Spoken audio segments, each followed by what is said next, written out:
बड़ी खबर आपको अंबाला से हम दे रहे हैं, जहां सीएम मनोहर लाल ने बाढ़ प्रभावित इलाकों का हवाई सर्वेक्षण किया है। हवाई सर्वेक्षण के बाद बोले सीएम मनोहर लाल, प्रभावित लोगों तक राहत और बचाव कार्य तो जारी है ही, राहत पहुंचाने का कार्य भी लगातार किया जा रहा है। 40 गांवों में पानी का प्रभाव है। हवाई सर्वेक्षण के बाद सीएम मनोहर लाल ने बातचीत करते हुए मीडिया से बताया कि प्रभावित जिलों के अधिकारियों को तुरंत आम लोगों की परेशानियों का निराकरण करने के निर्देश दिए हैं। औसत से अधिक बरसात हुई है। तस्वीरें हम आपको दिखा रहे हैं। हेलीकॉप्टर में सवार के हरियाणा के मुख्यमंत्री मनोहर लाल, अंबाला की तस्वीरें हैं। हवाई सर्वेक्षण किया गया है, जायजा लिया गया है, जल भराव से जुड़े क्या हालात हैं और किस तरह से जल निकासी का कार्य जारी है, राहत बचाव कार्य किस तरह से हो रहा है, तमाम पहलुओं का जायजा मुख्यमंत्री की ओर से लिया गया है। तो प्रभावित लोगों तक राहत पहुंचाने का कार्य जारी है, अधिकारियों को निर्देश दिए गए हैं। देखिए, मुख्यमंत्री मनोहर लाल अंबाला में इस वक्त और हवाई सर्वेक्षण ये किया गया कि हेलीकॉप्टर के माध्यम से जहां जहां जलभराव है, बाढ़ की स्थिति है, उन इलाकों का सर्वेक्षण मुख्यमंत्री की ओर से किया गया है। अधिकारियों को निर्देश भी दिए गए हैं, जहां जितना नुकसान है उसकी आकलन रिपोर्ट सरकार को दी जाए। मृतकों के आश्रितों के लिए भी मुआवजा राशि का ऐलान किया गया है। 4 लाख रुपए की राशि दी जाएगी। जो भवन, जो मकान, जो निर्माण गिर गए हैं, वहां भी रिलीफ फंड दिया जाएगा। तो क्या कुछ बोलेंगे मुख्यमंत्री मनोहर लाल, ये भी आपको सुनवाते हैं।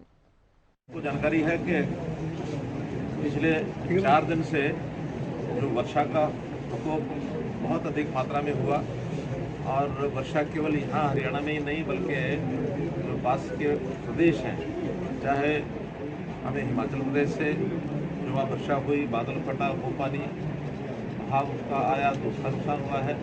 उत्तराखंड का भी जो पानी है वो भी यमुना के माध्यम से काफ़ी लेवल यमुना का ऊँचा हो गया था। पंजाब से भी चाहे वो भाखड़ा नरवाना का जो नहर है या फिर एसवाइल, उसके पानी का ओवरफ्लो है।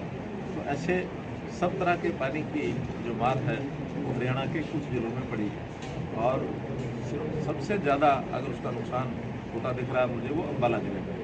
अम्बाला जिले में कई गांव तो बहुत ज़्यादा प्रभावित हुए हैं, और संयोग से यहाँ नदियाँ नाले भी काफ़ी हैं। यहाँ मारकंडा का भी असर है, यहाँ टांगरी का भी असर है, यहाँ घग्गर का भी असर है, और यहाँ एसवाइल का असर भी है, यहाँ भाखड़ा जो नरवाना नहर है उसका भी असर है। वैसे सबका असर होने के बाद पानी का ओवरफ्लो भी हुआ है। लगभग 40 गांव ऐसे हैं जहां पानी का प्रभाव ये गया है। कहीं 2 फुट होगा तो कहीं 8 फुट होगा, लेकिन घरों में भी पानी घुसा है। इवैक्यूएशन का काम भी हमने किया, और जहां जहां जो सहायता पहुंचाने की बात है वो लगातार हमने की है। अब अच्छी बात यह है कि पानी का जो दबाव है वो पीछे से कम हुआ है, वर्षा रुक गई है, कल भी वर्षा नहीं हुई, आज भी वर्षा नहीं हुई, तो एक प्रकार की राहत महसूस हम थोड़ा कर रहे हैं, लेकिन फिर भी काम करना काफ़ी विशेष है। आज मैं अभी एरियल सर्वे करके आया हूँ, जिसमें पानीपत जिले के कुछ गाँव, करनाल जिले के हिंदनी के आसपास के गाँव, और लाडवा से लेकर के और पूरा पेहवा तक, खांसा वगैरह, शाहबाद, इस एरिया में गाँव अगर सबसे ज़्यादा प्रभावित हुए तो कुरुक्षेत्र जिले के हुए हैं।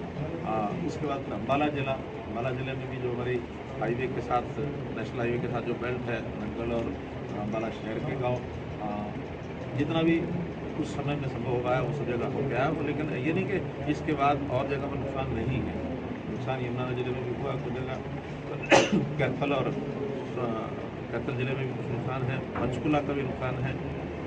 आगे भी सावधानी बरतने के लिए हमने कई जगह जैसे पानी जहाँ अब आगे बढ़ रहा है, पानी की जो गति है वो यहाँ थोड़ा कम होना शुरू हुआ तो अगले स्थानों पर थोड़ा पानी बढ़ रहा है।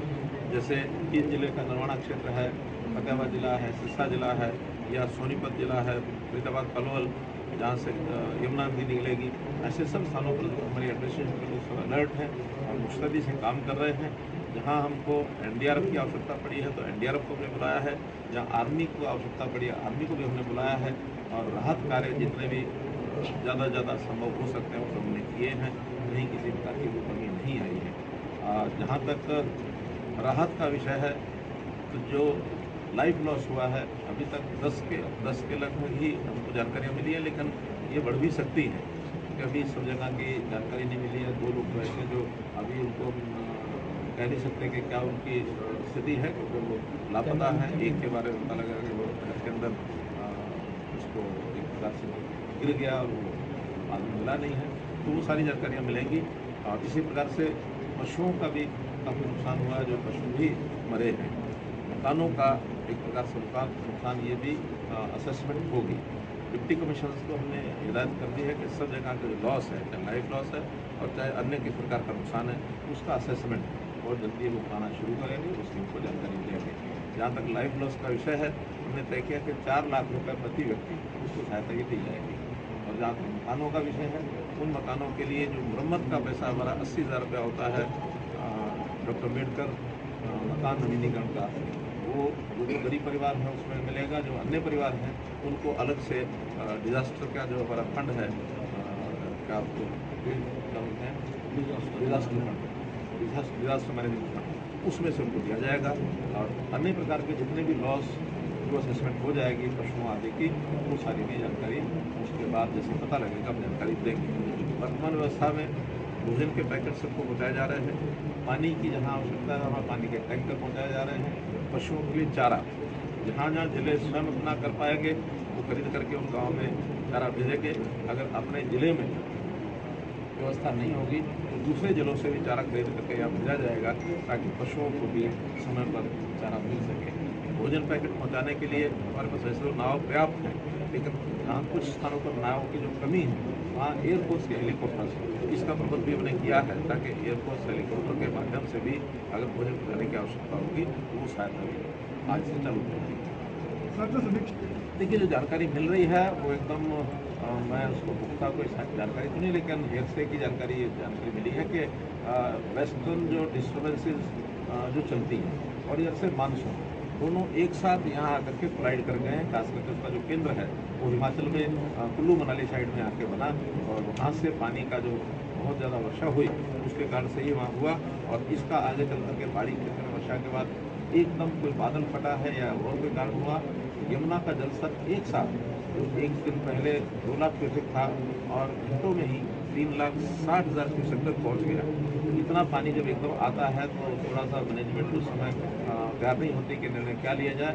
जितना पानी आया वो पानी आगे फिर नीचे इसलिए भी छोड़ना पड़ा, अगर ज़्यादा पानी आता है तो बैराज को भी कई बार नुकसान हो सकता है, उसको भी डैमेज हो सकता है।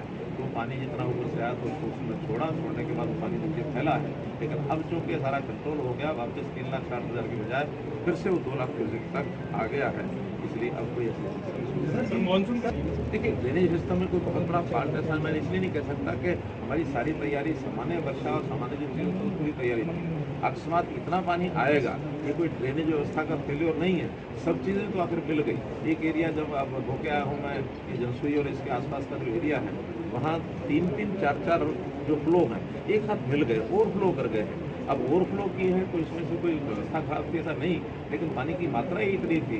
वहाँ घग्गर का पानी भी ओवरफ्लो कर गया, वहाँ एसवाइल का पानी ओवरफ्लो कर गया, वहाँ नरवाना भाखड़ा का ओवरफ्लो कर गया। जब सब चीज़ों का पानी ओवरफ्लो होगा तो पानी तो नेचुरल फिर बहाव जिसको मिलेगा उधर ही जाएगा, रुक नहीं सकता है। तो एक प्रकार की नेचुरल कैलामिटी है, ये कोई किसी प्रकार का व्यवस्था का दोष ऐसा नहीं कह सकता। एक्सपीरियंस है ना कि तीनों जगह पे पानी ओवरफ्लो हुए तो उसमें लंबा